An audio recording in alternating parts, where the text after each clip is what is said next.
the rasa dance of Sri Baladev, who is the object of worship of the Atmaramas. The Atmaramas are self-satisfied spiritualists.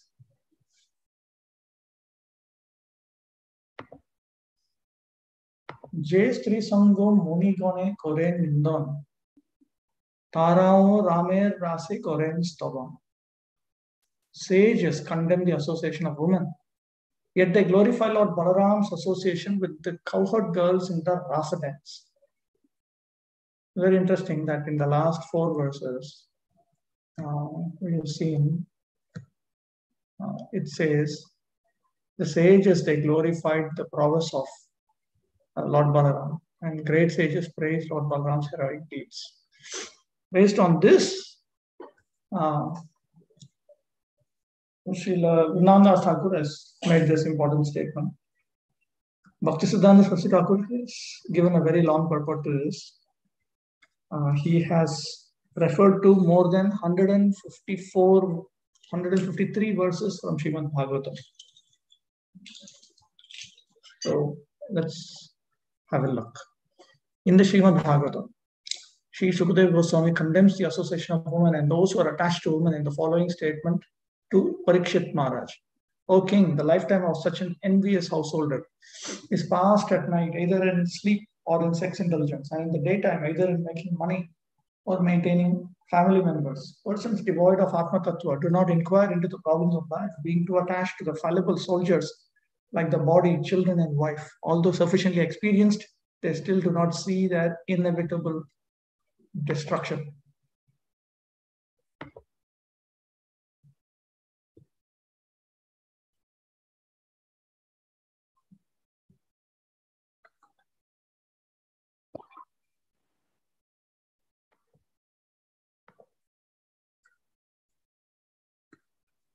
Where is it?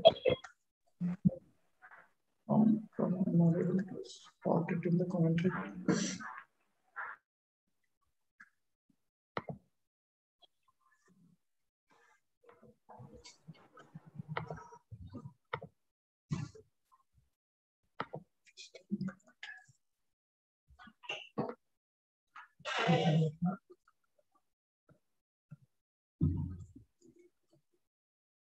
This is some rasa dance. Where does this commentary begin? Okay, here.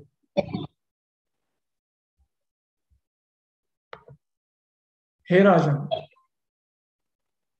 Okay, fine. He has just given a translation.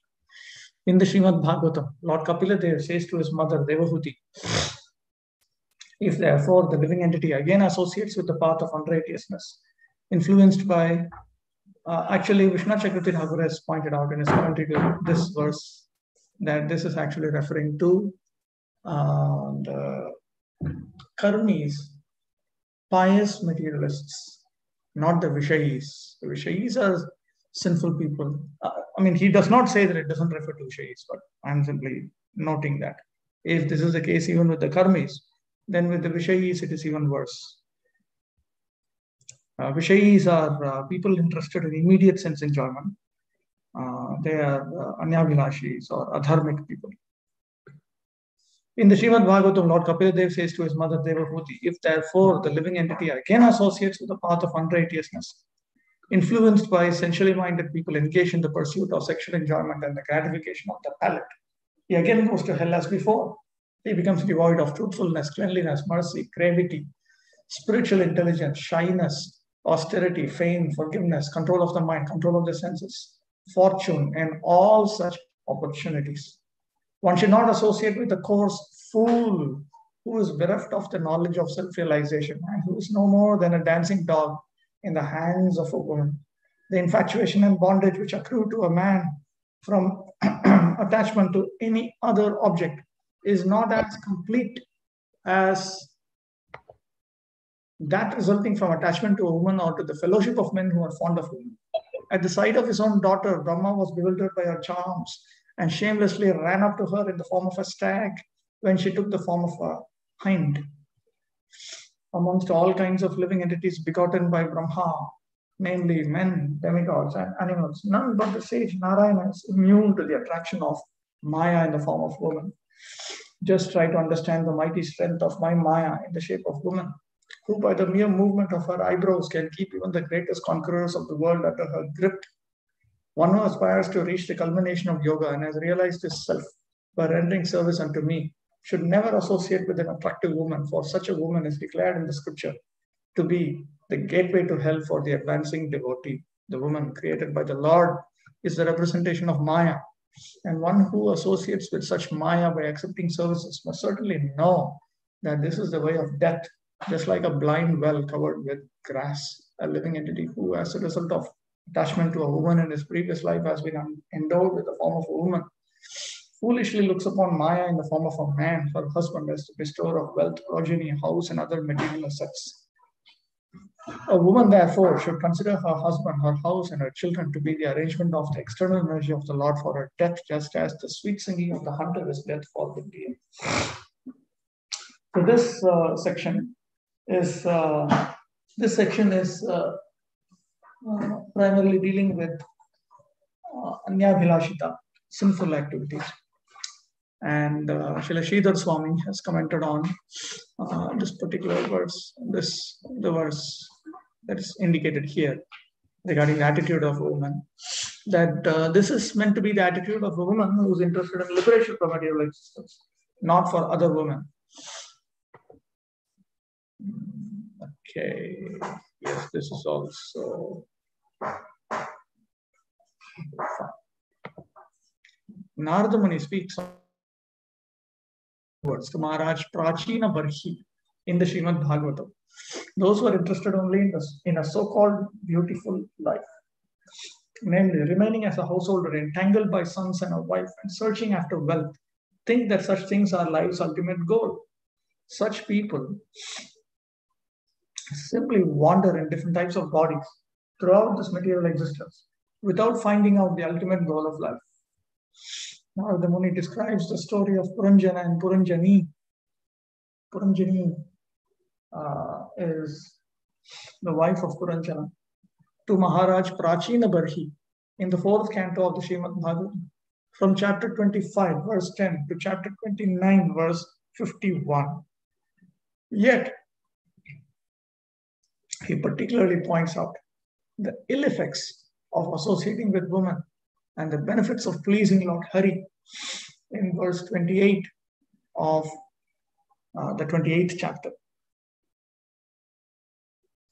Again, in the Srimad Bhagavatam, Narada Muni further explains to Maharaj Prachina Barhi, my dear king, woman who is very attractive in the beginning but in the end very disturbing, is exactly like the flower which is attractive in the beginning and detestable at the end. With woman, the living entity is entangled with lusty desires and enjoys sex just as one enjoys the aroma of a flower. He thus enjoys a life of sense gratification from his tongue to his genitals, and in this way, the living entity considers himself very happy and family in life. United with his wife, he always remains absorbed in such thoughts. He feels great pleasure in hearing the talks of his wife and children, which are like the sweet humming of bumblebees that collect honey from flower to flower. He forgets that before him is time, which is taking away his lifespan with the passing of day and night. He does not see the gradual diminishing of his life, nor does he care about the superintendent of death who is trying to kill him from behind. Just try to understand this. You're in a precarious position. You're not threatened from all sides. My dear king, just try to understand the allegorical position of the deer. Be fully conscious of yourself and give up the pleasure of hearing about promotion to heavenly planets by fruitive activity. Give up household life, which is full of sex, as well as stories about such things, and take shelter of the Supreme Personality of Godhead through the mercy of the liberated souls. In this way, please give up your attraction for material existence. So, this is the direct meaning of the Puranjana episode. After speaking the allegory of Puranjana, Narada Muni explains what he intended to convey through that allegory. So this is part of that. In his narration about the householder Vaishnava, King Priyavrata, Sri Shukadeva Goswami spoke to Parikshit Maharaj in Srimad Bhagavatam as follows. He greatly loved his wife Parishmati. And with the increase of days, their exchange of nuptial love also increased by her feminine behavior as she dressed about, walked, got up, smiled, laughed, and glanced about. Queen Barhishmati increased his energy. Thus, although he was a great soul, he appeared lost in the feminine conduct of his wife. He behaved with her just like an ordinary man, but actually he was a great soul. In the same chapter of the Srimad Bhagavatam, verse 37, King Priyavrata condemned his life of material enjoyment as follows. Alas, how condemned I have become. Because of my sense gratification, I have now fallen into material enjoyment, which is exactly like a covered well. I've had enough. I'm not going to enjoy anymore. Just see how I have become like a dancing monkey in the hands of my wife.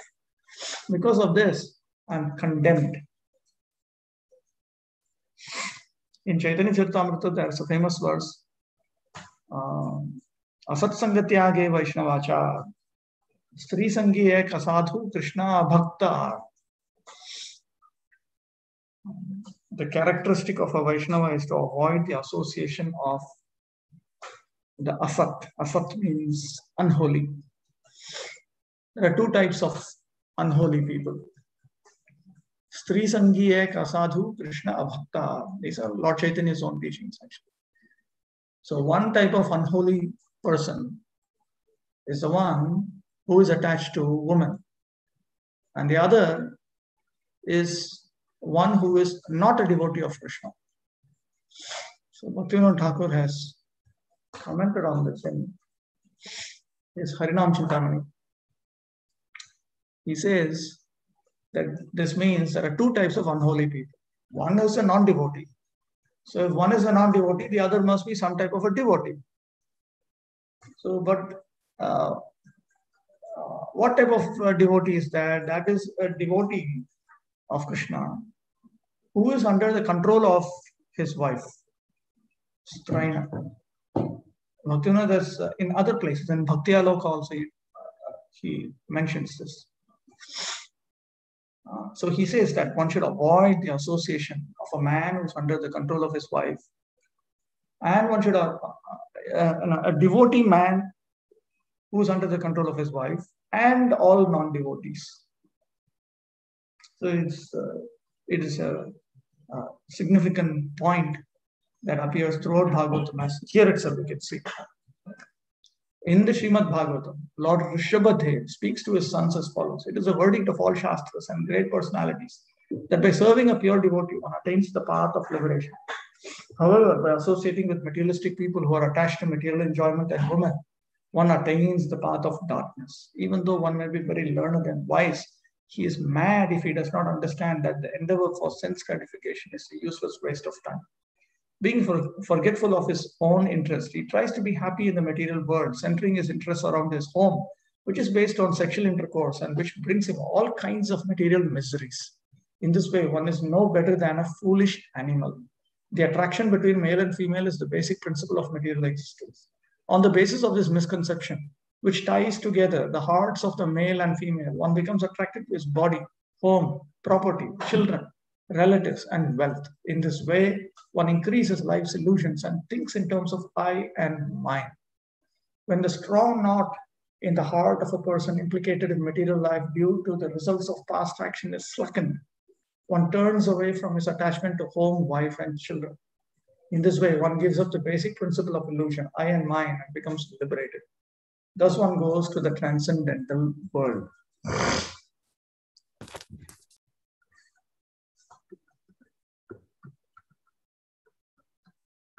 Very interesting. Usually, Bhakti Siddhanta Saraswati Thakur quotes Sanskrit text without translation, sometimes with translation, but here he has quoted the translation without the Sanskrit text, which means he really wants his readers to read this and understand. After Ajamil was freed from the clutches of the Yamadutas by the mercy of the Vishnudutas, he condemned his life of material enjoyment in the following verses from the Srimad Bhagavatam. Because of identifying oneself with the body, one is subjected to desires for sense gratification. And thus one engages in many different types of pious and impious action. This is what constitutes material bondage. Now I shall disentangle myself from my material bondage, which has been caused by the Supreme Personality of God's illusory energy in the form of a woman. Being a most fallen soul, I was victimized by the illusory energy, and I've become like a dancing dog led around by a woman's hand. Now I shall give up all lusty desires and free myself from this illusion. I shall become a merciful, well-wishing friend to all living entities and always absorb myself in Krishna consciousness. Simply because I chanted the holy name of the Lord in the association of devotees, my heart is now becoming purified. Therefore, I shall not fall victim again to the false lures of material sense gratification. Now that I have become fixed in the absolute truth, henceforward I shall not identify myself with the body. I shall give up false conceptions of I and mine and fix my mind on the lotus feet of Krishna. In the Srimad Bhagavatam, Yamaraj says to his servants, Paramahamsas are exalted persons who have no taste for material enjoyment and who drink the honey of the Lord's lotus feet. My dear servants, bring to me for punishment only persons who are averse to the taste of that honey, who do not associate with Paramahamsas, and who are attached to family life and worldly enjoyment, which form the path to hell. So you can see sometimes the Bhagavatam is condemning attachment, avaidasri samya, illicit relationship with women, and sometimes it is even criticizing non-illicit relationship with women. This is like a statutory warning. Family life is a kamya karma. It is allowed. It is an allowed activity. There are several activities which are allowed in the scriptures, but the scriptures also make it clear that these are all, if one just enters into it, one will have to suffer. These are intrinsically miserable activities.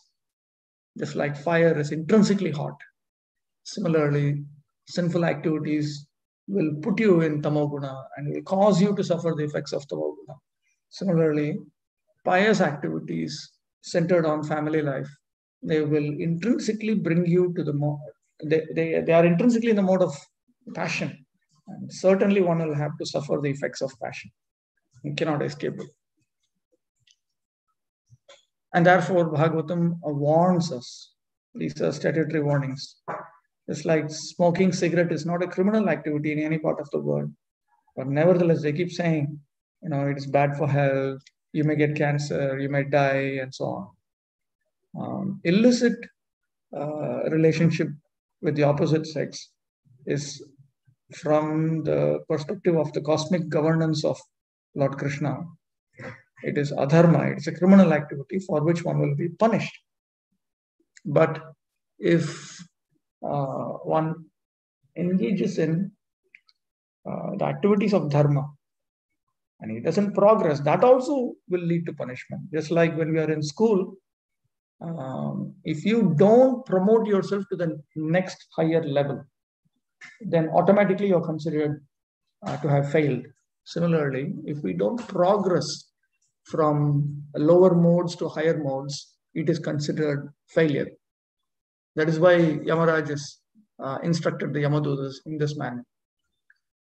In the Srimad Bhagavatam, it is described how Prajapati Daksha and his descendants, who were expert in associating with women and who followed the path of pravritti or sense enjoyment, were instructed by Lord Hari to continually engage in material enjoyment and follow the non-devotional path of associating with women. This is the Supreme Lord's deceptive grace. This is another topic that Bhaktisiddhanta Saraswati Thakur often talks about, that the Supreme Lord and his representatives, they do not always bestow the true mercy of freeing the living entity from Asat, Achit, Nirananda. So the Vishwanath Chakravarti Thakur has commented that when Prajapati Daksha engaged in austerities for a long period of time, and then the Supreme Lord appeared before him and blessed him, that blessing is actually not a blessing, because he is finally bound up with non-illicit association with women. And he was just caught in material existence. So that is not really mercy at all. That is not the Supreme Lord's factual mercy. It's deceptive grace. It's not real grace. When the king of the Vidyadharas, Chitraketu, saw the Lord of the Paramahamsas and foremost of the Avadhutas, Lord Shiva, embracing Parvati, he spoke the following words in the Srimad Bhagavata. Ordinary conditioned souls generally embrace their wives and enjoy their company in solitary places. It was a sarcastic remark. In the Srimad Bhagavatam, Prahlad Maharaj instructs his demoniac friends as follows. How can a person who is most affectionate to his family, the core of his heart, being always filled with their pictures, give up their association? Specifically, a wife is always very kind and sympathetic and always pleases her husband in a solitary place. Who could give up the association of such a dear and affectionate wife? Simply for the satisfaction of two important senses, the genitals and the tongue. One is bound by material conditions. How can one escape? In the Srimad Bhagavatam, Prahlad Maharaj says to Lord Nrsimhadev, sex life is compared with the rubbing of two hands to relieve an itch.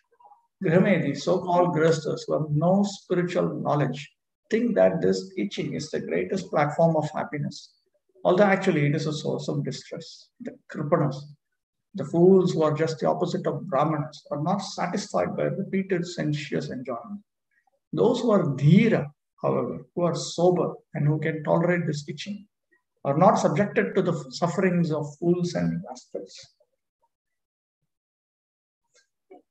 While describing the four ashramas, Sri Narada Muni spoke to Maharaj Yudhishthira the following verses in the Srimad Bhagavatam.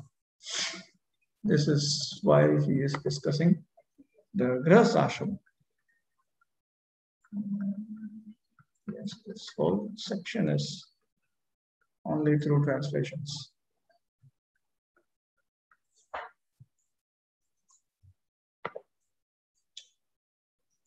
Fully controlling his senses, he should associate only associate as much as necessary with women or those controlled by women. These are rules for brahmachari. Fully controlling his senses, he should associate only as much as necessary with women or those controlled by women. Elsewhere, Vishnu Chakravarti Thakur points out that associating with those who are controlled by women is worse than associating with women. Because Sangat Sanjayate Kama, that is the logic of the Acharya. You develop desires according to association. Association itself means Dadati Pratigranadi Guhyamakyati Puchiti Punte Bojete Chaiva Sharvata Priti Lakshana. So when we associate like this with someone who is fond of women, we also become fond of women. Of course, it simply means attraction to the opposite sex. For women, all these statements about being attracted to women pertain to men. But for women, it's the other way around. They should avoid Purusha Sangha. Bhaktivinoda Thakur writes this. They should avoid Purusha Sangha. Unnecessary association with males. Strictly speaking, Kama or sexual activity or Maithuna is of 8 types. Only the 8th type is actually sexual activity. The first 7 types are other types of interactions. Smaranam, Kirtanam, Geli, like that as a list given by Srila Sridhar Swami. Remembering a woman, talking to a woman, joking with a woman, prekshanam, looking at a woman, all of this Ashtangam Maithunam Praptam. These are all part of the 8 divisions of sexual activity. So the very concept of Kama is a much expanded concept in Vedic civilization.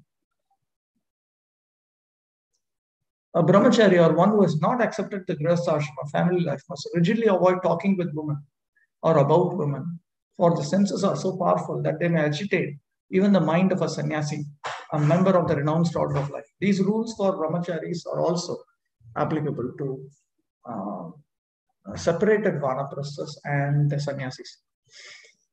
Woman is compared to fire and a man is compared to a butter pot. Therefore, a man should avoid associating even with his own daughter in a secluded place. Similarly, he should also avoid association with other women. One should associate with women only for important business and not otherwise, as long as a living entity is not completely self-realized, as long as he is not independent of the misconception of identifying with his body, which is nothing but a reflection of the original body and senses. He cannot be relieved of the conception of duality, which is epitomized by the duality between man and woman. Thus, there is every chance that he will fall down because his intelligence is bewildered. All the rules and regulations apply equally to the householder and the sannyasi,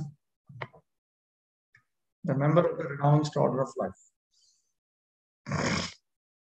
The grihastha, however, is given permission by the spiritual master to indulge in sex during the period favorable for procreation. In the Srimad Bhagavatam, Narada Muni says to Yudhishthir Maharaj, therefore, if these things are interesting, the grihastha is given permission to engage in sexual activity with his wife alone during the period favorable for procreation. Prabhupada has often pointed out that this simply means that one should sexually associate with his wife only for the purpose of begetting noble children in Krishna consciousness. This is practically non-existent in today's ISKCON, which also explains why we don't have much of a chance to make any tangible progress in Krishna consciousness unless we come to this basic point. Actually, following these 4 restrictions, I asked Sri Gopipranandan Prabhu, what is this and what is this in Vedic civilization? And immediately explained, these are just standard Brahminical restrictions. So if you don't come up to this, it means you're not even in Sattva Guna. And if you're not even in Sattva Guna, you can't imagine anything superior to that. You cannot imagine attaining anything superior to that. In the Srimad Bhagavatam, Narada Muni says to Yudhishthir Maharaj, therefore, if one can give up his attachment to such a wife, he conquers the Supreme Personality of Godhead who is never conquered by anyone. Through proper deliberation, one should give up attraction to his wife's body because that body will ultimately be transformed into small insects, stool, or ashes. What is the value of this insignificant body? How much greater is the Supreme Being who is all pervading like the sky? There is a question.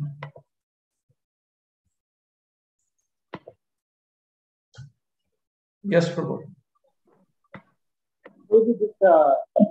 Even attaining to the stage of anartha is beyond achieving the Brahminical character. Wait. Your voice is muffled. Is it better? I don't know. Maybe my connection is. I'm hearing some. Hare Krishna. Yeah. I'm saying is attaining the stage of anartha also only after the stage of attaining Brahminical standards, like you mentioned. I think Prabhupada points that out. No? He says that one becomes a perfect Brahmana when he Srinmata Swagata Krishna Punya Shravana Ketana Hridyantasto Hyavadrani Vidnoti Suhritsatam Nashtaprayesha Bhadreshu Nityam Bhagavata Sevaya. And then how does it go? Nashtaprayesha Bhadreshu Nityam Bhagavata Sevaya Bhagavatyuttama Shloke Bhaktir Bhavati Naishtiki, and then Tada Rajastamo Bhava Kamalobadeshchaye Chete Itar Anavidham Stitam Sattve Prasiddhi. So when it comes to Sattva, Prabhupada says this is a perfect Brahmana and this is a Kanishta Vaishnava. So it looks like from Madhurya Kadambini we understand that Anartha Nivritti refers to getting out of most of the anarthas. That much we understand. Not all the anarthas. All the anarthas go away only after Bhava Bhakti. That is clear from the final chapter of Madhurya Kadambini. When everything goes away, then it's Prema Bhakti. But most of the anarthas. I would suppose that after one's tamasic anarthas and rajasic anarthas go away, then he only has sattvic and rasas. And then he is a Brahmana, Krishna conscious Brahmana. Okay? Okay, Prabhu. All right, let's continue. Narada Muni further explains to Yudhishthira Maharaj in the Srimad Bhagavata, one who is driven by the senses, especially by the tongue and genitals, must accept the position of a household dog to satisfy his senses. In the Srimad Bhagavatam, Saubhari Muni repents after his extended association with women as follows. So this incident of Saubhari Muni itself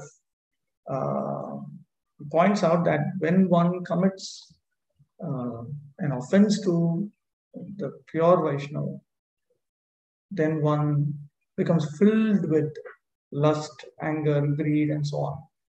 Saubhari, he was doing his meditation, but it is because of his offense at the feet of Sri Garuda that he developed extreme materialistic desires. Extreme. Saubhari Muni repents after his extended association with women as follows. A person desiring liberation from material bondage should give up the association of persons interested in sex life and should not employ his senses externally in seeing, hearing, talking, walking, and so on. One should always stay in a secluded place, completely fixing his mind at the lotus feet of the unlimited personality of Godhead. And if one wants any association at all, he should associate with persons similarly engaged.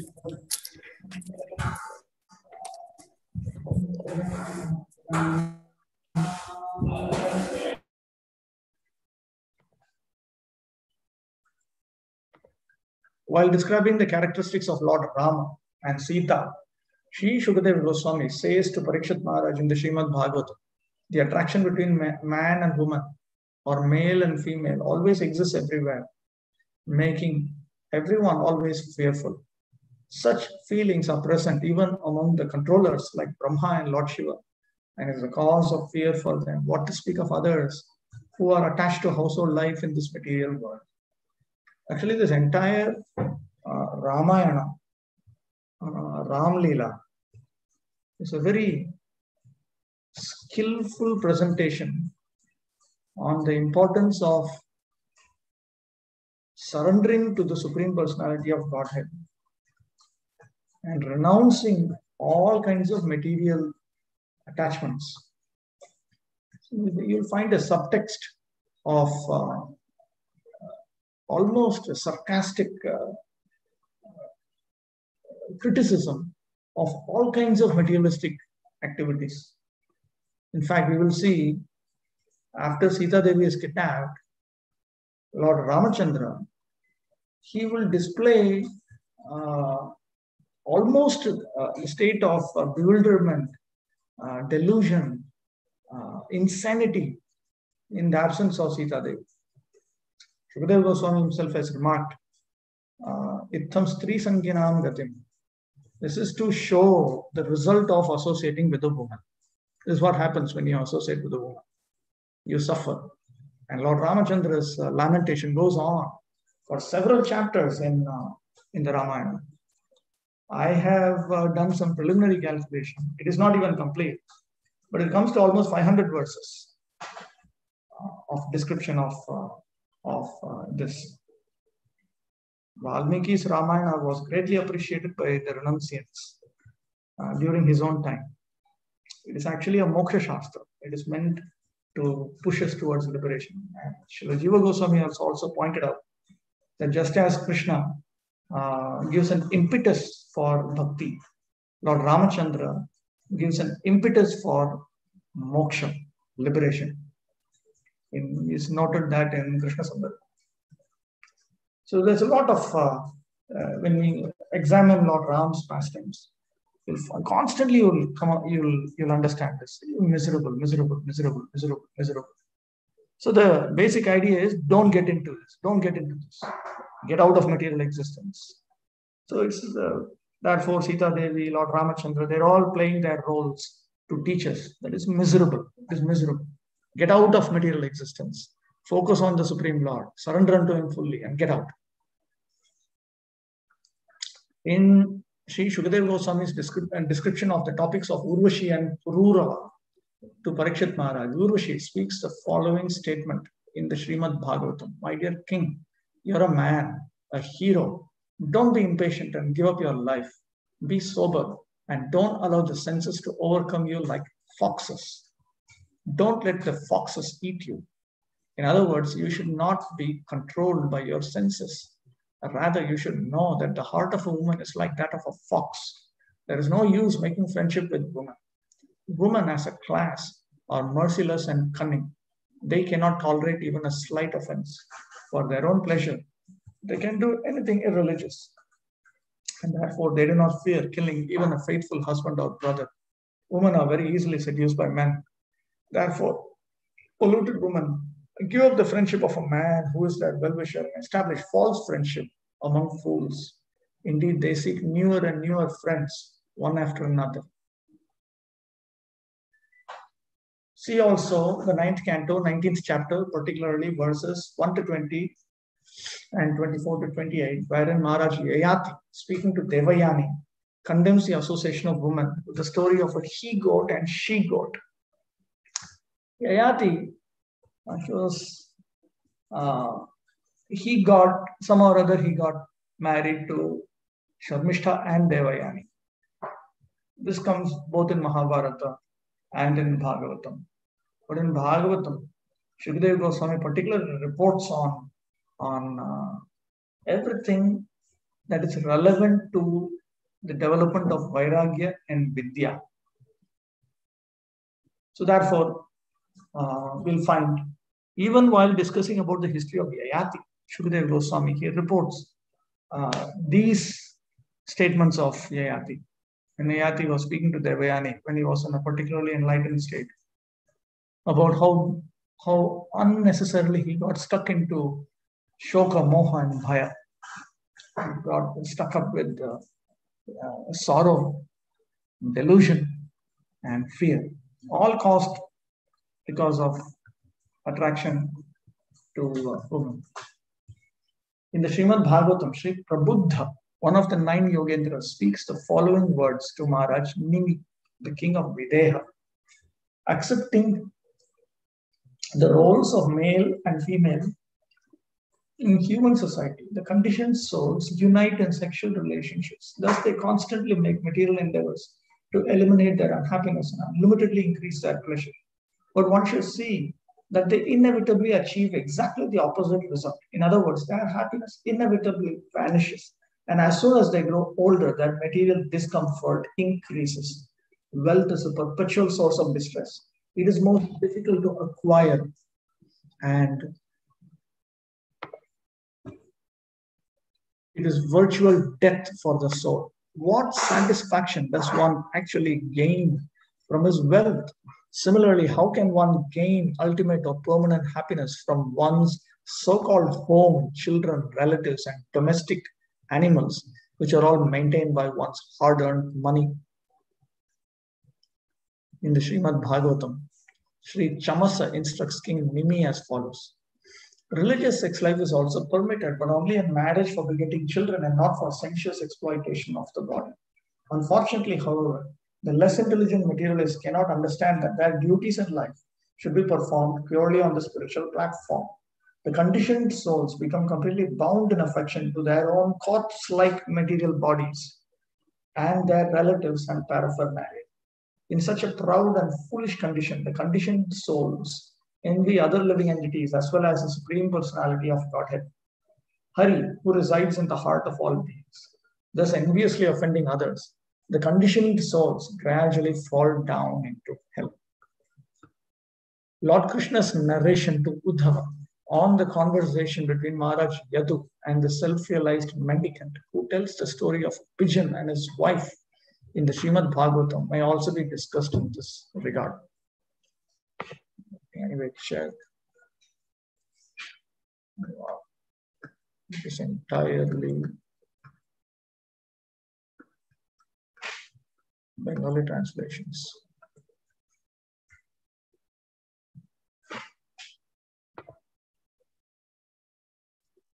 In the Srimad Bhagavatam, The mendicant Brahmana further instructs Maharaj Yadu as follows. O king, the embodied living entity automatically experiences unhappiness in heaven or hell. Similarly, happiness will also be experienced even without one's seeking it. Therefore, a person of intelligent discrimination does not make any endeavor to obtain such material happiness. One who has failed to control his senses immediately feels attraction upon seeing a woman's form, which is created by the illusory energy of the Supreme Lord. Indeed, when the woman speaks with enticing words, smiles coquettishly, shyly, and moves her body sensuously, his mind is immediately captured, and thus he falls blindly into the darkness of material existence, just as the moth, maddened by the fire, rushes blindly into its flames. A person with no intelligent discrimination is immediately aroused at the sight of a lusty woman, beautifully decorated with golden ornaments, fine clothing, and other cosmetic features.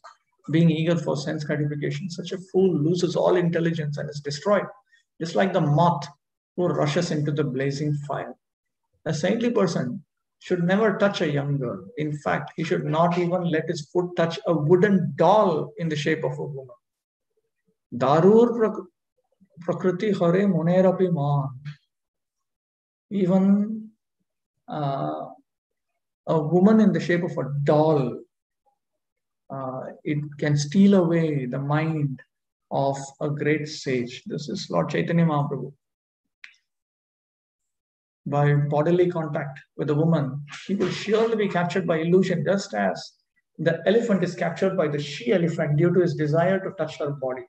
A man possessing intelligent discrimination should not, under any circumstances, try to exploit the beautiful form of a woman for the sense gratification. Just as an elephant trying to enjoy a she-elephant is killed by other bull elephants also enjoying her company, one trying to enjoy a lady's company can at any moment be killed by her other lovers who are stronger than he. A saintly person dwelling in the forest, in the renounced order of life, should never listen to songs or music promoting material enjoyment. Rather, a saintly person should carefully study the example of the deer who is bewildered by the sweet music of the hunter's horn and is thus captured and killed, becoming attracted to the beautiful singing, dancing, and musical entertainment of beautiful women. Even the great sage Rishashinga, the son of Mrgi, fell totally under their control, just like a pet animal. Rishashinga's history appears in Mahabharata and Ramayana. And even though he grew up without knowing practically the distinction between men and women, he was still attracted to the courtesans who were sent to bring him. He could not even understand why he was attracted. And then with all these other things, with singing, dancing, music and all that, then he became totally bewildered. Pingala's words of frustration are narrated by Lord Krishna to Uddhava in the Srimad Bhagavatam as follows. Pingala was a prostitute. Just see how greatly illusioned I am. Because I cannot control my mind, just like a fool, I desire lusty pleasure from an insignificant man. I am such a fool that I have given up the service of that person who, being eternally situated within my heart, is actually most dear to me.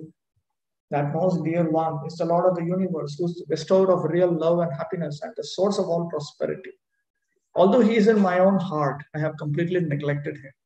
Instead, I have ignorantly served insignificant men who can never satisfy my real desires and who have simply brought me unhappiness, fear, anxiety, lamentation, and illusion.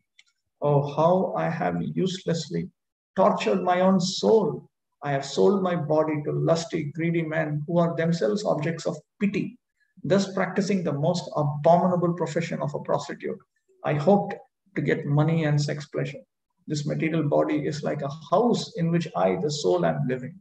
The bones forming my spine, ribs, arms, and legs are like the beams, cross beams, and pillars of the house, and the whole structure, which is full of stool and urine, is covered by skin, hair, and nails. The 9 doors leading into this body are constantly excreting foul substances. Besides me, what woman could be so foolish as to devote herself to this material body, thinking that she might find pleasure and love in this contraption. Certainly in this city of Videha, I alone am completely foolish. I neglected the Supreme Personality of Godhead, who awards us everything, even our original spiritual form, and instead I desired to enjoy sense gratification with many men. Please see verses 35, 39, and 42 in the same chapter. In the Srimad Bhagavatam, the mendicant Brahma instructs King Yadu as follows. A man who has many wives is constantly harassed by them. He is responsible for their maintenance, and thus all the ladies constantly pull him in different directions, each struggling for her self-interest. Similarly, the material senses harass the conditioned soul, pulling him in many different directions at once. On one side, the tongue is pulling him to arrange tasty food. Then thirst drags him to get a suitable drink. Simultaneously, the sex organs clamor for satisfaction, and the sense of touch demands soft, sensuous objects. The belly harasses him until it is filled.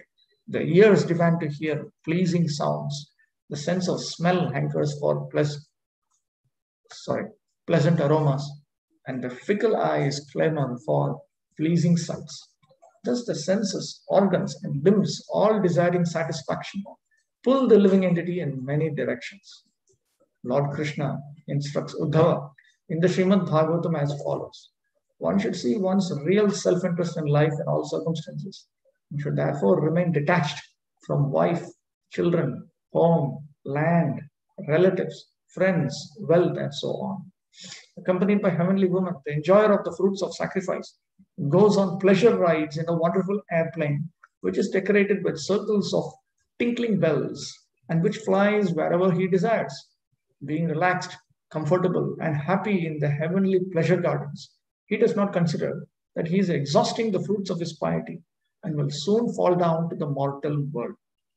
So this explains that association with women simply through piety, even as a result, the result of engaging in family life properly with materialistic desires is attainment of heavenly enjoyment. And in heavenly enjoyment, the central feature is associating with the opposite sex. So even that is bound to lead one to the mortal world, and he is going to fall down into material, standard material pains and pangs of ordinary human life. And for a person who has experienced something high, a high grade of material happiness, for him to fall down into ordinary material unhappiness is even more painful. So therefore, when it was later on stated that it's one of the themes that Srimad Bhagavatam portrays the difficulties and dangers of associating with women, it does it in all different shades. Pious association, impious association, everything. If a human being is engaged in sinful, irreligious activities, either because of bad association or because of his failure to control his senses, then such a person will certainly develop a personality full of material desires. He thus becomes miserly towards others, greedy, and always anxious to exploit the bodies of women. When the mind is so polluted, one becomes violent and aggressive and without the authority of Vedic injunctions, slaughters innocent animals for sense gratification. They're all connected. Meat eating, intoxication, illicit sex, and gambling, they're all connected. Worshipping ghosts and spirits, the bewildered person falls fully into the grip of unauthorized activities and thus goes to hell, where he receives a material body infected by the darkest modes of nature. He receives a body which is fit to endure the sufferings in the lower planetary systems. Lord Krishna tells Uddhava in the Srimad Bhagavatam, being conscious of the eternal self, one should give up association with women and those intimately associated with women. Sitting fearlessly in a solitary place, one should concentrate the mind on me with great attention. In the Srimad Bhagavatam, Lord Krishna says to Uddhava, those who are not married, sannyasis, vanaprasthas, and brahmacharis should never associate with women by glancing, touching, conversing, joking, or sporting. Neither should they ever associate with any living entity engaged in sexual activities.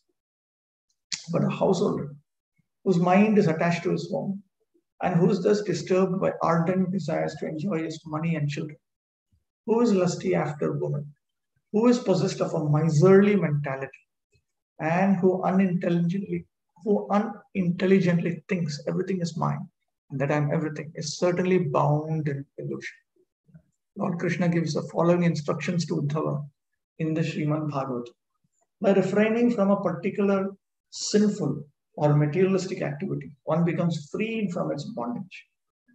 Such renunciation is the basis of religious and auspicious life for human beings and drives away all suffering, illusion, and fear. Shoka, moha, bhaya. One who accepts material sense objects as desirable certainly becomes attached to them. From such attachment, lust arises. And this lust creates quarrel among men. From quarrel arises intolerable anger, followed by the darkness of ignorance. This ignorance quickly overtakes a man's broad intelligence. O saintly Uddhava, a person bereft of real intelligence is considered to have lost everything, deviated from the actual purpose of his life. He becomes dull, just like a dead person. Lord Krishna further instructs Uddhava in the Srimad Bhagavata. One should never associate with materialists, those dedicated to gratifying their genitals and bellies. By following them, one falls into the deepest pit of darkness, just like a blind man who follows another blind man. Actually, according to Srimad Bhagavatam, there is no question of Sangha or association with non-devotees. I think for the most part, most of us are finding it very difficult to progress in Krishna consciousness because we are unnecessarily associating with non-devotees. It could be digital, it could be non-digital. But when we engage in Shravanam, Kirtanam, Smaranam, Padasevanam, and so on, instead of Shravanam Vishnu, Kirtanam Vishnu, Smaranam Vishnu, we engage in everything with non-devotees. Shravanam with the non-devotees, Kirtanam with the non-devotees, Smaranam of the non-devotees, Padasevanam of the non-devotees, and so on. Then we cannot expect anything other than Shoka, Moha, Bhaya. In the same chapter, verses 4 through 24 describe the results of association with women obtained by Ila's son, Pururava. That chapter in the 11th canto, that itself is called Aila Gita. Very interesting. It talks about Pururava's experience of spiritual enlightenment after all that he went through with Urvashi. In the Bhakti Rasamrita Sindhu 2.5.7.2,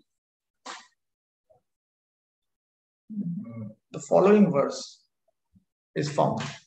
Since I have been engaged in the transcendental loving service of Krishna, realizing ever new pleasure, whenever I think of sex pleasure, I spit at the thought and my lips curl with distaste. Yadavati mama cheta Krishna pada aravinde. Must be that verse.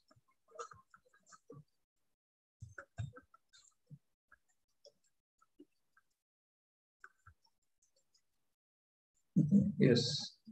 Navanava rasadhaman yudyatam rantumasi tadavati bata nari sangame smaryamane bhavati mukha vikara sushtunishtivanam cha. Because I think 3 other verses from Bhakti Rasamrita, few other verses from Bhakti Rasamrita. Very interesting that Rupa Goswami has incorporated all this. Also in the Bhakti Rasamrita Sindhu, this is 4.7.8. It stated, alas, how can an intelligent person who has awakened even a little attachment for Krishna enjoy this material body, which is full of blood, covered with skin and flesh and stinks of mucus?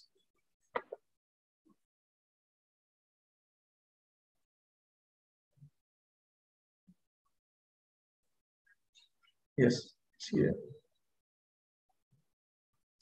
Ghanarudhiramayat vacha pinadhe pishita vimishvita vishra gantha bhaji kathamiha ramatam buddha sharire bhagavati hanta rater lave pyudirne. So they are absolutely incompatible. Absolutely incompatible.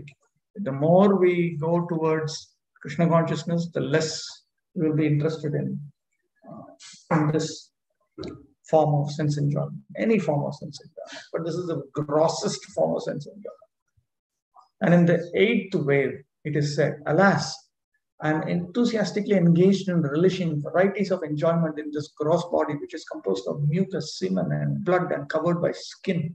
Oh my God, I am so wretched that I am too lazy to remember Krishna, who is the super soul and the personification of transcendental bliss. Ahamiva kapha shukra shonitanam prathu kutupe kutuki ratah sharire shiva shiva paramatmano duratma sukhava pushas maranepi mantharosmi. Bhakti Siddhanta Saraswati Thakur said, Ram Ram,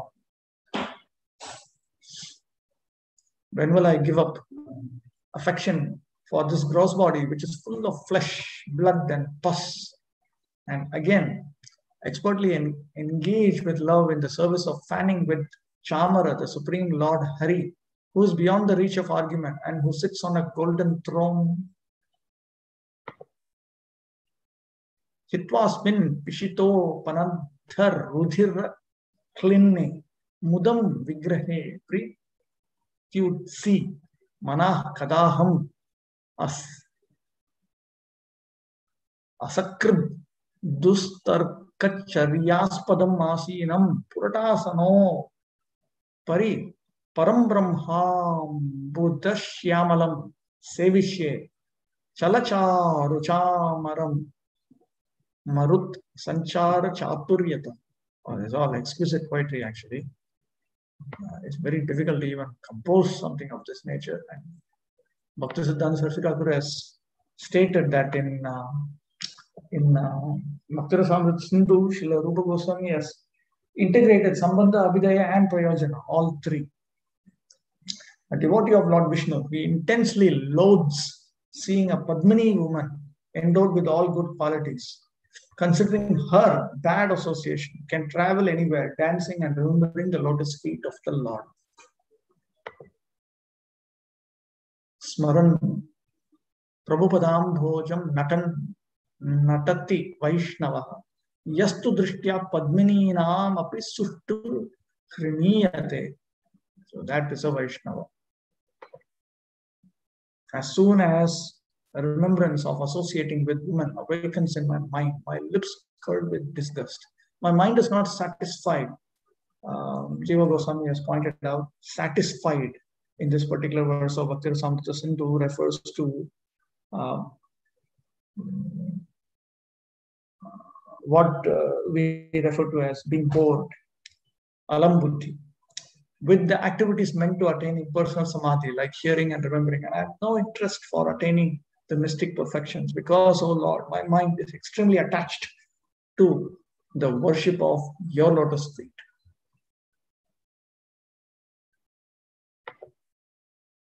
Tanoti mukha vikriyam yuvati sangar rango daye na tripyati na sarvata sukhamaye samadhavapi na siddhishu cha lalasam vahati labhyamana swabhiprabho tava padarchane param upaiti trishnam manaha. Because the Supreme Personality of Godhead Krishna and Baladev are the eternal shelter of all devotees, they are the suitable personalities for enjoying with the gopis who are under the shelter of Madhurya Rasa. The gopis have no material conceptions like conditioned souls. In other words, the living entities of this material world consider themselves enjoyers and enjoy the company of women only due to material conceptions. But when Lord Balaram, who is the source of all Vishnu Tattvas, performs Rasa Leela, there is no possibility of any material abominations or illicit behavior. Therefore, when the most fortunate munis who are conversant with the Supreme Lord Baladev's glory see his pastimes through divine eyes, they offer prayers with folded hands. So these sages, they are seeing with divine eyes, divya chakshu. In other words, they are not uh, just superficially observing the activities of the Lord like non-devotees who may also see these kind of activities. Rather, they are seeing with the eye of knowledge, scriptural knowledge. Therefore, they understand that Lord Balaram, here is Lord Balaram, who is the source of all Vishnu Tattvas. He is not a living entity. He is not even a Shakti-avesh incarnation. There are many people who think that Lord Balaram is a Shakti-avesh incarnation. There are many scriptural statements that people mistakenly think mean that Lord Balaram is a Shakti-avesh incarnation. But as Bhagavatam makes it very clear, Lord Balaram and Lord Krishna, they are two different forms of the Supreme Absolute Truth. Lord Balaram is not a living entity. It's not a Shakti-avesh incarnation and so on. Okay, then let's move to text 30. Ram or Krishna abhinna vigraha. Ram and Krishna, they are abhinna vigraha. Their forms are non-different from each other. Rama refers to Balaram. In Srimad Bhagavatam, 10th canto, by default, Rama refers to Balaram, unless by context it refers to Parshuram or Raghava Rama. Jar rase debe ashi pushpa vrishti kare, debe jane bhed nahi Krishna halar dhare. The demigods came and showered flowers on his Rasalila because they know there is no difference between Krishna and Balaram. In the Caitanya Charitamrita also, the Caitanya Charitamrita also states that there is no difference between Krishna and Balaram in the following words. The Supreme Personality of Godhead Krishna is the fountainhead of all incarnations. Lord Balaram is the second body. They are both one and the same identity. They differ only in form. He is the first bodily expansion of Krishna, and he assists in Lord Krishna's transcendental pastimes.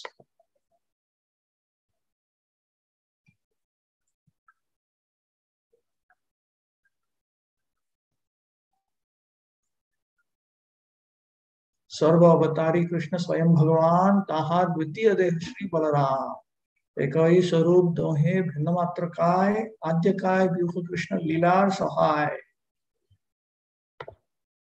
Also, in the Caitanya Charitamrita, it is stated the first manifestation of the Vaibhava feature of Krishna is Sri Balaramji.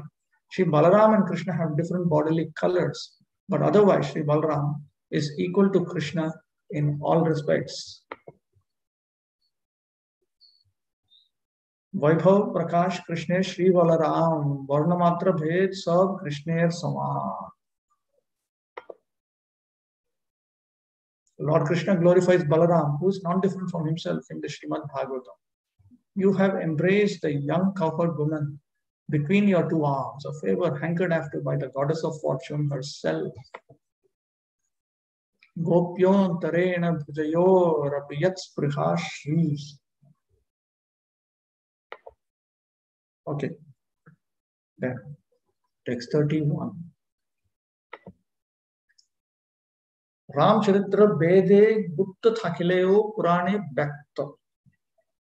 Though the characteristic activities of Lord Balaram are hidden in the Vedas, they are explicit in the Puranas. Chari Vede Gupta Bala Ramer Charit Amiki Bolibo Sab Purane Vidit. The characteristics of Lord Balaram are confidential to the Vedas, but they are elaborated in the Puranas. What will I describe? Whatever is confidential to the Vedas is known to the Vaishnava Puranas. Regarding the glories of the Puranas, one may refer to verses, actually to texts, Anuchedas, 12 to 17 of the Tattva Sandarbha, one of Jiva Goswami's 6 Sandarbhas. What Srila Jiva Goswami does in Tattva Sandarbha is, he has divided Tattva Sandarbha into two parts. The first part is called Pramana Prakaranam. The second part is called Prameya Prakaranam. In the first part, he first of all deals with what are sources of valid knowledge. So first he points out that we have to accept the Vedas as the faultless source of valid knowledge. In his Sarvasamvadini appendix to Tattva Sandarbha, he gives elaborate logical arguments for this. Then he asks the question, but how do we understand the meaning of the Vedas? Because the four Vedas, they seem to be difficult to, they seem quite to be quite complicated, and they are not fully available in Kali Yuga also. And then he points out that we need to understand the Veda through the Itihasas and Puranas. The Itihasas means Mahabharata and Ramayana. The Puranas refer to the 18 Puranas. Then he explains that the Itihasas need to be clarified by consulting the Puranas. And then within the Puranas, there is Sattvic Purana, Rajasic Purana, Tamasic Purana. And if you want to understand the Puranas, you should study the Vaishnava Puranas or the Sattvic Puranas, which are 6 in number. There are 6 Puranas meant for a Sattvic audience, 6 Puranas meant for a Rajasic audience, 6 Puranas meant for a Tamasic audience. Then the 6 Sattvic Puranas, that includes the Bhagavata Purana, Srimad Bhagavata.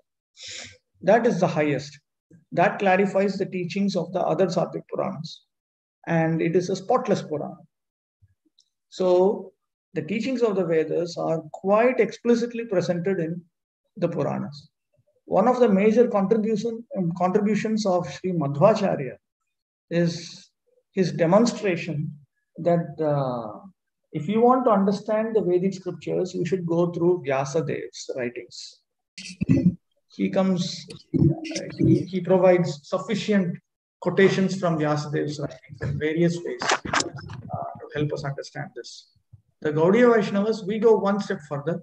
We say that yes, that is correct.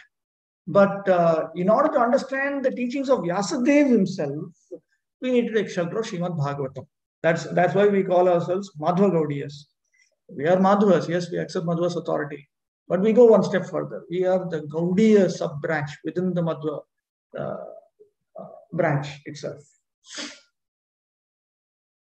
Whatever is confidential to the Vedas is known to the Vaishnava Puranas. Regarding the glories of the Puranas, one may refer to texts 12 to 17 of the Tattva Sandarbha, one of Jiva Goswami's 6 Sandarbhas. In the Mahabharata, it is stated, one should expand and accept the meaning of the Vedas with the help of the Itihasas and Puranas. The Vedas are afraid of being mistreated by one who is ignorant of the Itihasas and Puranas.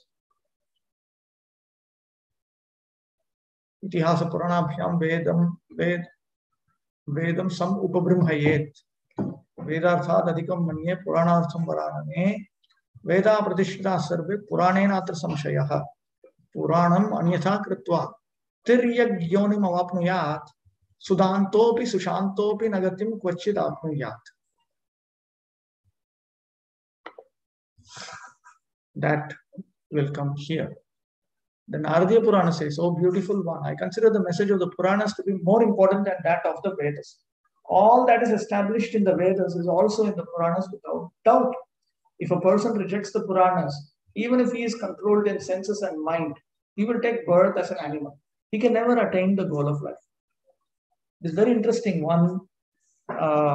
After the 4 Vaishnava Sampradayas are very rigorously preached with sufficient Vedic evidences and sufficient scriptural and logical evidences, now we find even scholars who respect Shankaracharya, ostensibly they are Shankaracharya's followers, even they point out that while Shankaracharya attacked all kinds of Smriti literature like the Pancharatra and Pashupata, various other literature, he never attacked Vyasadev's Puranas. He never attacked anything from Vyasadeva. So in his Shariraka Bhashya, he has attacked so many different types of literature which claim to be presenting the teachings of the Vedas. But he has never attacked Vyasadev's writings, the Mahabharata or Puranas. So that itself goes on to show that there is something in this. In the Skanda Purana, Prabhasa Khanda, it is stated, "O best of the Brahmanas, I consider the Puranas as equal to the Vedas. All that is established in the Vedas is also in the Puranas without doubt." The Vedas feared that their purport would be distorted by inattentive listening, but their purport was established long before by the Itihasas and Puranas. Moreover, O Brahmanas, what is not found in the Vedas is found in the Smritis, and what is not found in either is described in the Puranas. A person who knows the four Vedas along with their Angas, Upanishads, but does not know the Puranas is not very learned. These are all quotations from Tattva Sandarbha itself. Tattva Sandarbha contains these quotes. Vedavan Nishchalam Manye Purana Dvijottama Veda Pratishtita Sarve Puranenatra Samshaya Vivetyalpashrutad Vedo Mamayam Chalayishyati Itihasa Puranais tu Nishchalo Yam Kritah Pura Yannad Drishtam Hi Vedeshu Tad Drishtam Smritishud Vija Ubhayor Yena Drishtam Hi Tat Purane Pragiyate Yo Veda Chatro Vedam Sango Panishadod Dvijaha Puranam Naiva Janati Nasasyada Vichakshanaha.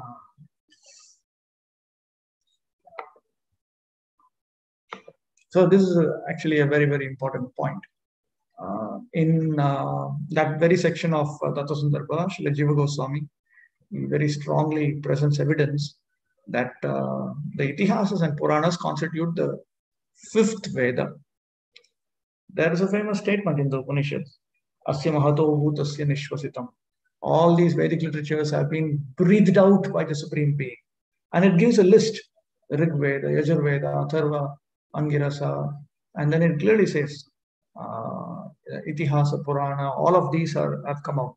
So from this and this is a statement in the Upanishad which is part of the four Vedas.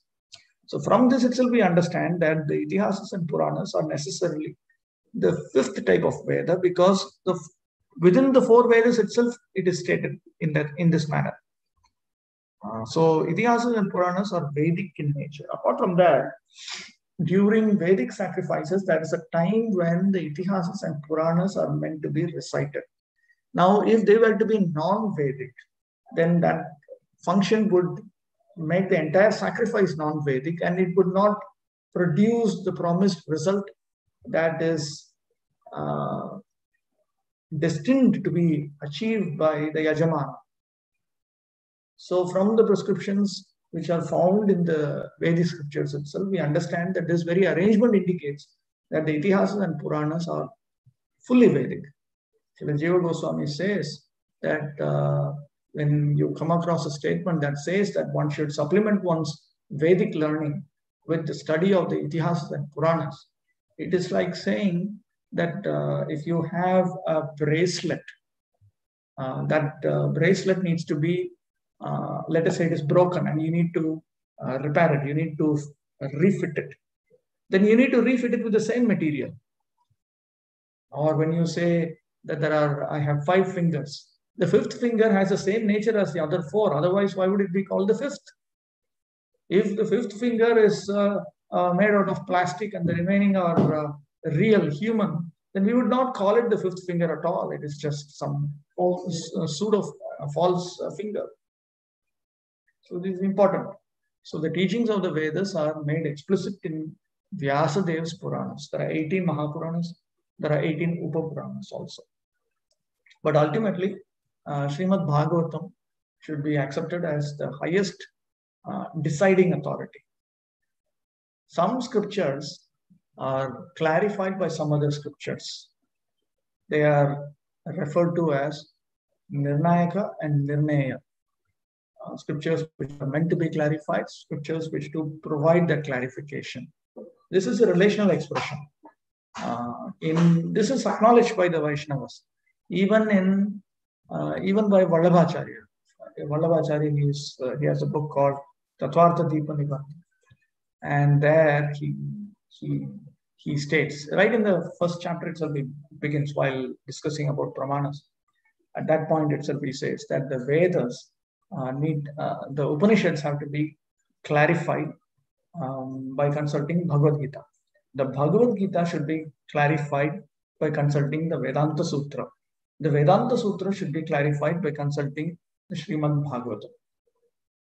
So there also we see each one clarifies something lower than that. So in that way, when we come across apparent conflicts, apparent contradictions, they are always reconciled in favor of the higher authority. It is not that the lower authority is defective, it is non-defective, but it is not explicit. The characteristics of Lord Baladev are described in all Vaishnava Puranas, especially in the Srimad Bhagavatam, 5th canto, chapters 16 and 25, 6th canto, chapters 16, 10th canto, chapters 34 and 65, and also in the Vishnu Purana. Okay. Then, Anabhikyata Mule, Shri Balarame Rase Sandeh. Because of ignorance, there may be doubts about the rasa dance conducted by Lord Shri Balaram. Murkha doshe keho keho na dekhi puran Balaram ras krida kore oprama. Due to foolishness, some people neglect the Puranas and refuse to accept the authenticity of Balaram's Rasa Leela. The word Murkha doshe means due to foolishness. One who cannot realize the purport or essence of the scriptures is called a fool. Some living entities are proud of their material designations due to being averse to Lord Vishnu, who is beyond material conceptions. They never care to discuss important Puranas like the Srimad Bhagavatam. Others simply commit offenses by misinterpreting the conclusions of the Srimad Bhagavatam, which is the ripened fruit of the desired tree of Vedic knowledge, the destroyer of nescience, and the source of knowledge of the absolute truth. These two categories of people refuse to accept the Rasa Leela of Lord Balaram. So one group does not accept the Puranas seriously. And the other group, they do accept, but they misinterpret. These two categories of people, they refuse to accept the Rasa Leela of Lord Balaram. The author has properly condemned these people in verses 38 to 41 of this chapter.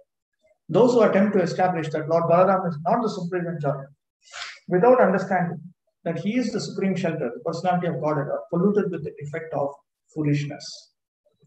The Madhu Sampradaya, they have this misunderstanding that Lord Balaram is the Shatyavesha form.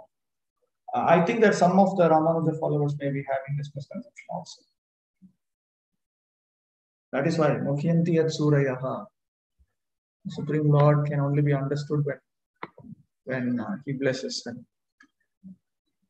Okay, this is text 33. Braje, Ekoi Sthane, Balaramadi, Sakhasaha, Krishnir, Holy Khela. Sri Balaram and others and other friends, they engaged in the various pastimes of Holi with Lord Krishna in Braja, in the same place.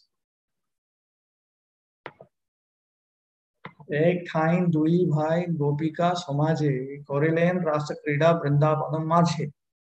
The basic idea is that both of them, they engaged in their pastimes in Braja, in the same Braja.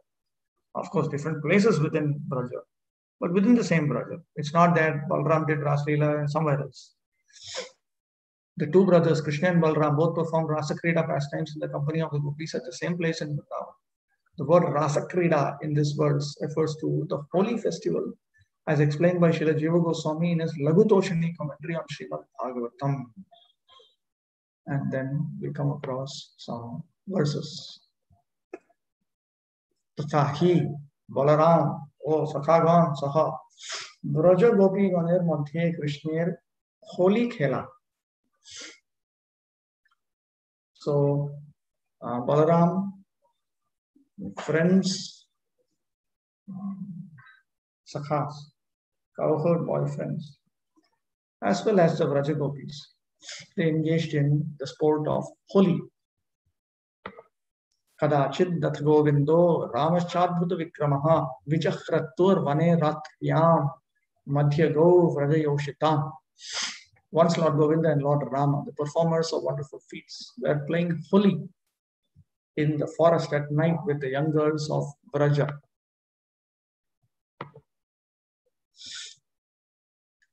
Where is it?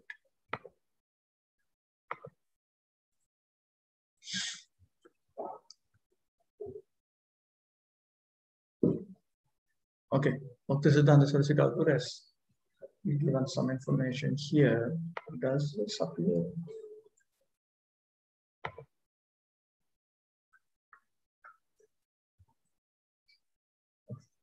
Yes, it does appear. Shivaratri Anantaram, after Shivaratri, Kadachit, Purika Purnimaya, on the Purnima of Holi, which corresponds to actually Falguni Purnima, Purnima, Ratriam, Chandrika Bahusayam, in the full moon night, Adbhuta Vikramaha, Adbhutaha, Laukikaha Vikramaha, Prabhava Yasyasa, Vayorvi Visheshana, Govindaha, Shri Gokula Yuvarajaha, Ramaha, Baladevaha. So, Lord Govinda, which refers to the young prince of Sri Gokula, and Rama, which refers to Baladeva, both of whom had astonishing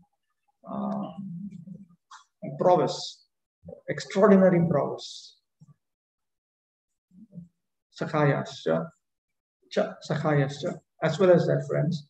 Vraja Yoshitam, Gopinam Madhyago Santau.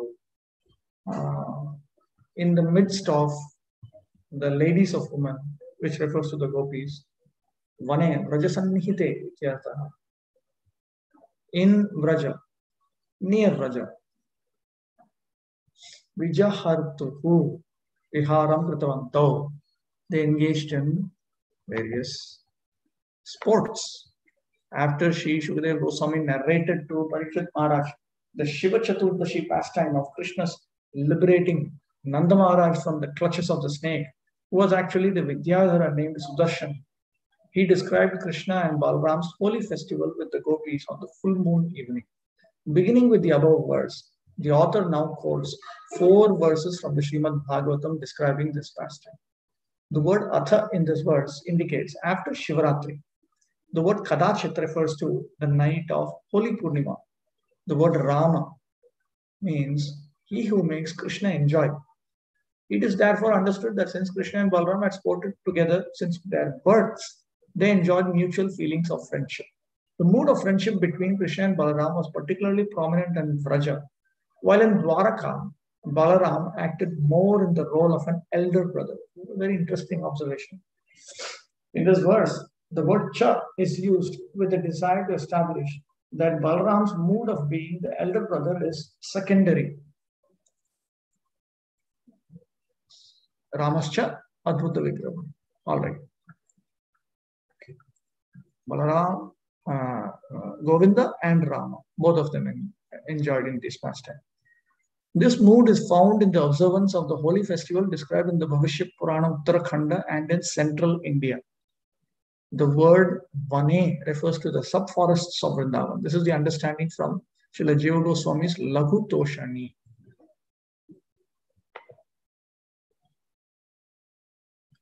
Uttam Veshe Sriya Anurakta Gopi Don Kortrit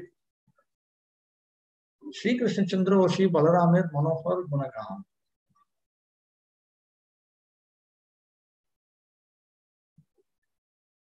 So the gopis, they were very attached, and they captivatingly sung about the qualities of Shri Krishna Chandra and Shri Balaram. Upagiyamanav lalitam stri janair baddha saukritai swalankita anuliptam gausragvinau virajom barau. Krishna and Balaram wore flower garlands and spotless garments, and their limbs were beautifully decorated and anointed. The women sang their glories in a charming way, bound to them by affection.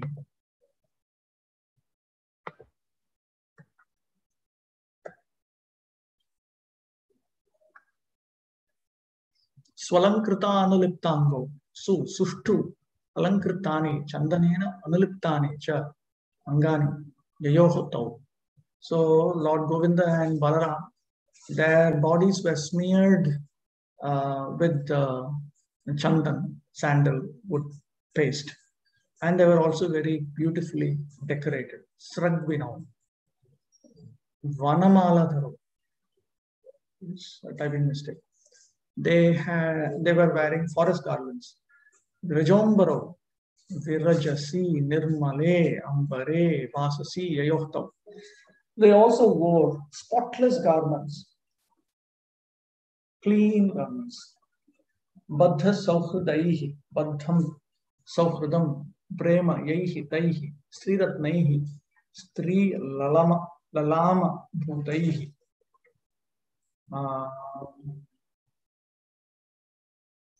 What is this? Latin. Just a minute. That's a printing mistake. Lalitam. Printing mistake. Lalitam, not Latin. Gana Narmadi Paripati Bhi Manoharam Yathasyat Tatha Upagiyamano Hori Chita Giti Bhi Varnyamano Santo Vijahartuhu Iti Purvenamaya.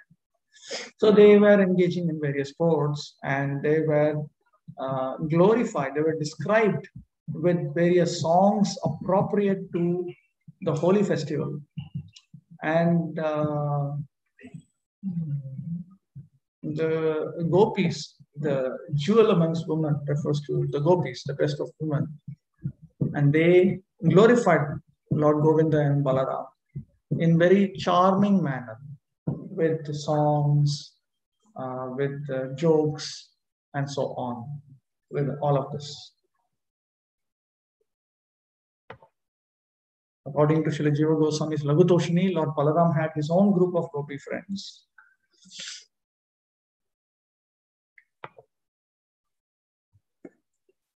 Purnima Rajanite Sayankale Uvayar Krida. So both of them engaged in this pastime in the evening on the Purnima night. Nishamukham Manayantav Udito Dupatarakam Mallika Gandhamattali Jishtam Kumadavayuna. The two lords praised the nightfall, signaled by the rising of the moon and the appearance of stars, a lotus-scented breeze, and bees intoxicated by the fragrance of jasmine flowers.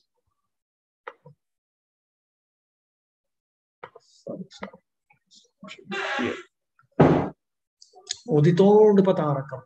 Uditaha, Udupa, Chandra, Tarakascha, Yasmin Tat. So Lord Govinda and Balaram, they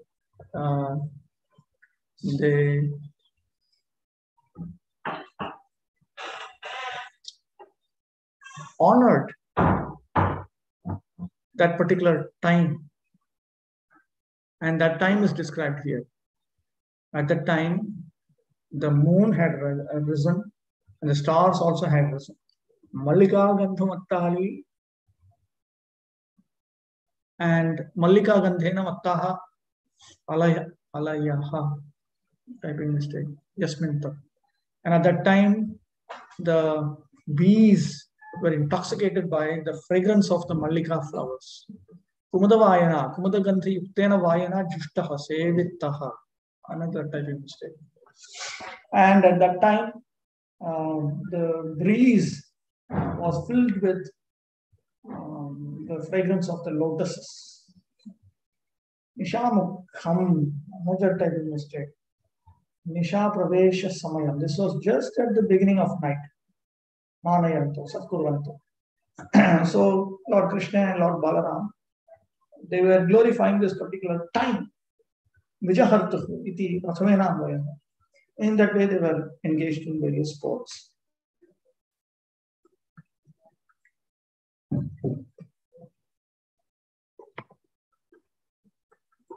Text 37. Ubhayer Nikhila Pranir Hritkarna Rasayan Sangeetalap. So there,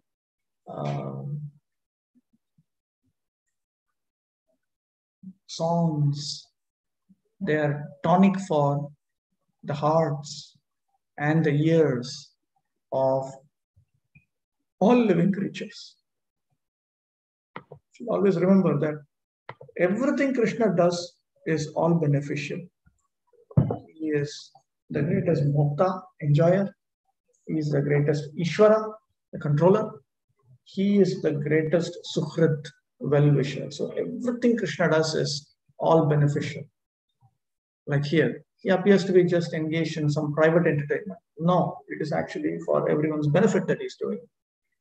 Jagatus sarvabhutanam manashravana mangalam tau kalpayanto yugapat swaram mandala murchitam. Krishna and Balaram sang, producing the entire range of musical sounds simultaneously. Their singing brought happiness to the ears and minds of all living beings.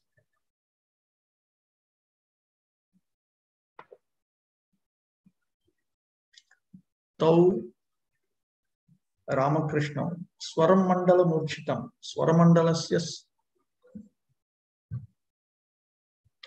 Swarana Mandalam Samuha Tasya Murchana Yugapat Ekada Kalpayanto Kurvanto. So they simultaneously they sang with proper swaras and they produced Murchana. These are all various types of singing. The details about singing.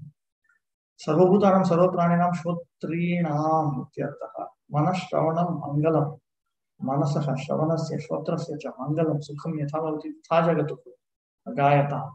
They sang in such a manner that there was auspiciousness for the minds and ears of all creatures who were listening.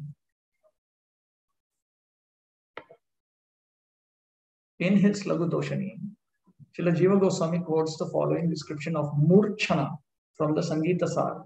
A Murchana is a scale using the 7 notes in ascending and descending sequences. There are 3 modes or gramas, each with 7 subdivisions or Murchanas, making a total of 21 Murchanas. These are the precursors of ragas.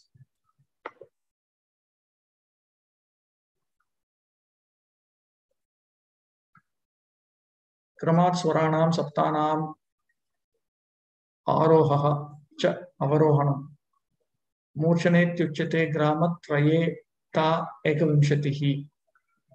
Quoted from Sangita Sara.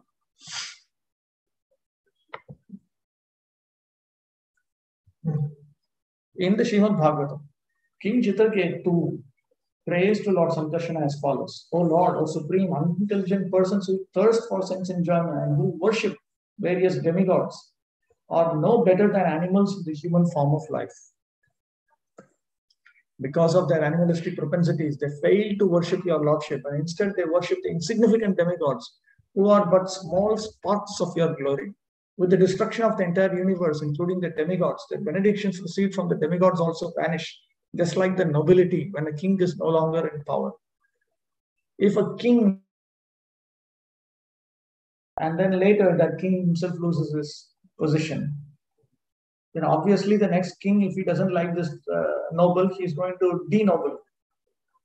So this is the version with satisfying all those who are just currently in a position of material opulence. But this is not the case with the Supreme Personality of God, the Supreme Lord Sankarsana, who is not different from Lord Balaram. By worshipping him, then one attains permanent auspiciousness. The glories of Sri Balaram or Sankarshan, who is worshipable by all living entities, are described in the Srimad Bhagavatam, 10th canto, chapters 34 and 65, 5th canto, chapters 17 and 25, and 6th canto, chapter 16. Those who are indifferent to these descriptions can never make advancement on the path of devotional service, in spite of their material intelligence and mundane knowledge, which is a product of their own mental speculation. Such people are unable to appreciate the topics of Sri Baladev or Sankarshan, who is the source of all Vishnu Tattvas. In the Caitanya Charitamrita Adilila chapter 5, appropriate conclusions on this topic are given as follows. Sri Balaram is a counter form of Lord Govinda. Balaram's own expansion is called Mahasankarshan. The marginal potency of the Lord is known as the Jiva. Mahasankarshan is the shelter of all Jivas. His fragment, the Purusha, is counted as a Kala or a part of a plenary portion. The first Purusha casts his glance at Maya from a distance, and thus he impregnates her with the seed of life in the form of the living entities. A part of a whole is called a Kala. I say that this Kala is Mahavishnu. He is the Mahapurusha, who is the source of the other Purushas and who is all pervading. Garbhodashayi and Kshirodashayi are both called Purushas. They are plenary portions of Karanodakashayi Vishnu, the first Purusha, who is the abode of all the universes. That Purusha, Kshirodakashayi Vishnu, is the performer of creation, maintenance, and destruction. He manifests himself in many incarnations, for he is the maintainer of the world. That Lord Vishnu is but a part of a plenary portion of Lord Nityananda, who is the source of all incarnations. Lord Chaitanya is the same Lord Krishna, and Lord Nityananda is Lord Balaram. Lord Nityananda fulfills all of Lord Chaitanya's desires. These two brothers are like one body. They are identical manifestations. If you do not believe in Lord Nityananda, you will fall down. If you have faith in one but disrespect the other, your logic is like the logic of accepting half a hen.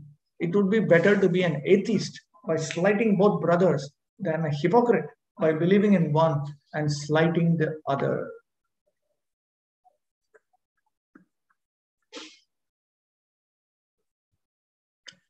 गोविंदेर प्रतिमूर्ति श्री बलराम तार एक स्वरूप श्री महासंकर्षण जीव नामक तटस्थाख्य एक शक्ति হয় महासंकर्षण सर्व जीवेर आश्रय तार अंश पुरुष হয় কলাতে গণন दूर হইতে পুরুষ করেন মায়াতে অবধান জীব রূপ বীর্য তাতে করেন আধান অংশের অংশ যেই কলা তার নাম যাহারে তো কলা কহি তেহ মহাবিষ্ণু মহাপুরুষ অবতারী তেহ সর্ব জিষ্ণু গর্ভোদক ক্ষীরোদশায়ী দোহে পুরুষ নাম সেই দুই যার অংশ বিষ্ণু বিশ্বধাম সেই পুরুষ সৃষ্টি স্থিতি প্রলয়ের কর্তা নানা অবতার করেন জগতের ভর্তা সেই বিষ্ণু হয় যার অংশাংশের অংশ সেই প্রভু নিত্যানন্দ সর্বয়বতংশ শ্রী চৈতন্য সেই কৃষ্ণ নিত্যানন্দ রাম নিত্যানন্দ পূর্ণ করে চৈতন্যের খাম দুই ভাই এক তনু সমান প্রকাশ নিত্যানন্দ নামানো তোমার হবে সর্বনাশ একেতে বিশ্বাস অন্যের না করো সমান অর্থ কুকুটি নাই তোমার প্রমাণ কিংবা দোহে না মানি ইয়া হো তো পাষণ্ড একে মানি আরে না মানি এই মতো ভণ্ড Okay.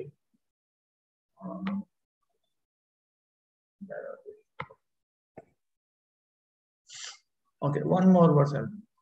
Bhagavatokta Balaram ba Nityananda Mahatmye Pritihin Avaishnav ba Abhakta.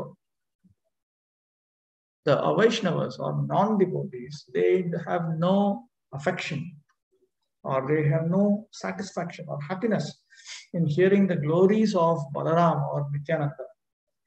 In the glories of Balaram as described in Bhagavatam or in Lord Nityananda. Bhagavata shuni jar Rame nahi preet Vishnu Vaishnaver pothe sei John Borjit. One who has no love for Lord Balaram after hearing the Srimad Bhagavatam is rejected by both the Lord and his devotees. As long it's rejected by both the Lord and his devotees means it's rejected by Lord Krishna and his devotees. As long as the living entity is conditioned, he is not considered on the path of worshipping Lord Vishnu, who is eternally full of knowledge and bliss, and the worshipable Lord of the Vaishnavas. In other words, he is unable to realize that the Lord is eternally full of knowledge and bliss. As soon as the living entity realizes the truths regarding the three Purushas, he is freed from illusion or mundane intelligence. The three Purushas are, we will come across this, Karanodakashayi, Garbhodakashayi, and Kshirodakashayi, Vishnus.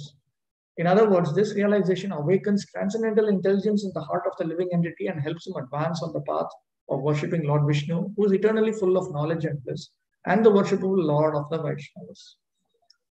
Now, this expression that you find here, Vishnu Vaishnava, this is an expression we often come across. You'll find it in Caitanya Charitamrita also.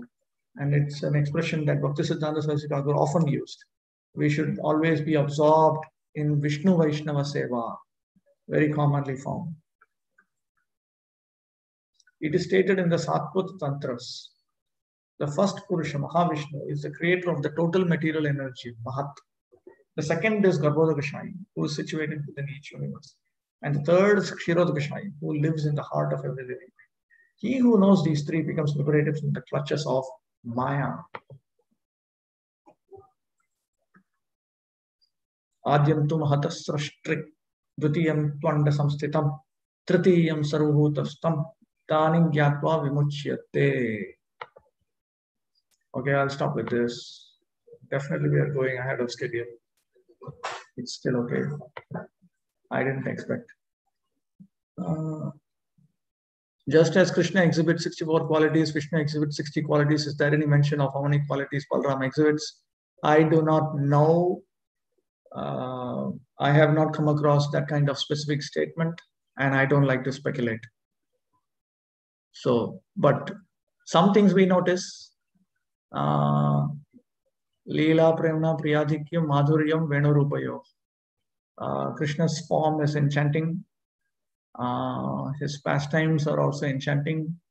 He is surrounded by associates who have exclusive love for him, and he plays the flute. I have not come across Lord Balaram playing the flute. So that much definitely I can say that I have not seen.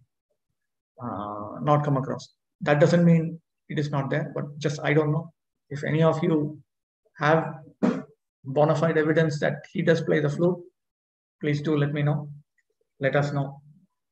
Otherwise, he does has his own sportive pastimes.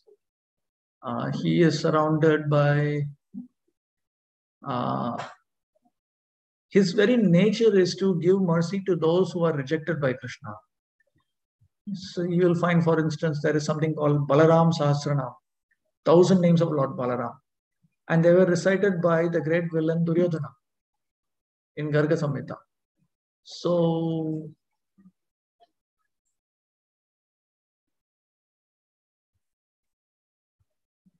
anyway, in the future, if we get to know authentic information about this, then we can deal with this. Anything else?